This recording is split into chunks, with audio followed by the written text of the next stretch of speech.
পশ্চিমবঙ্গ বিধানসভার বিরোধী দলনেতা ও বিজেপি নেতা শুভেন্দু অধিকারী আগামী জানুয়ারি মাসে ৫ লাখ হিন্দু সাধু নিয়ে কলকাতায় অবস্থিত বাংলাদেশ উপহাইকমিশনার ঘেরাও এবং পুলিশের দেওয়া ব্যারিকেড ভেঙে ভেতরে প্রবেশের হুমকি দিয়েছেন। কলকাতায় বাংলাদেশ উপহাইকমিশনারের সঙ্গে সাক্ষাৎ শেষে বেরিয়ে সাংবাদিকদের সঙ্গে আলাপকালে তিনি এই চরম হুঁশিয়ারি প্রদান করেন।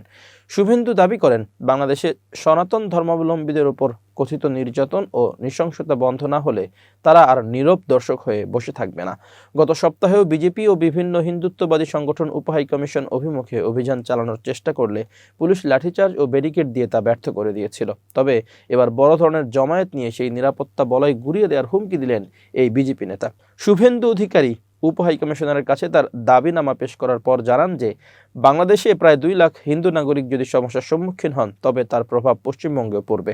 তিনি সাফ জানিয়ে দিয়েছেন যে হিন্দুদের উপর নির্যাতন অবিলম্বে বন্ধ করতে হবে। তার ঘোষণা অনুযায়ী আগামী জানুয়ারি মাসে ঐতিহ্যবাহী গঙ্গা সাগর মেলা শেষ হওয়ার পর তিনি সারা দেশ থেকে 5 লাখ হিন্দু সাধু ও সন্ন্যাসীকে কলকাতায় একত্রিত করবেন।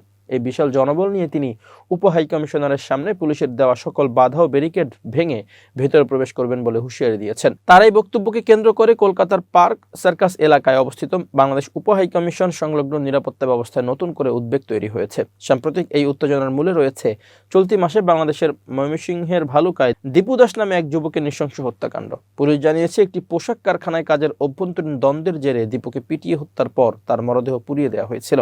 এই ঘটনাটিকে কেন্দ্র করে ভারতের বিভিন্ন উগ্র হিন্দুত্ববাদী সংগঠন দিল্লি, কলকাতা, আগরতলা ও শিলিগুড়িতে অবস্থিত বাংলাদেশের কূটনৈতিক মিশনে হামলার চেষ্টা চালিয়ে আসছে।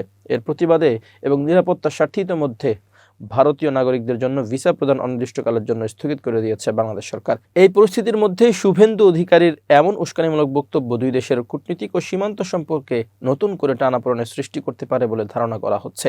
টেলিগ্রাফ ইন্ডিয়ার প্রতিবেদনে আরও বলা হয়েছে যে শুভেন্দু অধিকারীর এই হুমকির পর পশ্চিমবঙ্গ রাজ্য সরকার উপহাইকমিশন এলাকার নিরাপত্তা আরও জোরদার করার পরিকল্পনা করছে।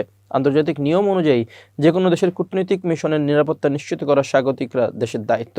তবে বিজেপি নেতার এই 5 লাখ সাধু নিয়ে আসার ঘোষণা আইন শৃঙ্খলা রক্ষাকারী বাহিনীর জন্য বড় চ্যালেঞ্জ হয়ে দাঁড়াতে পারে।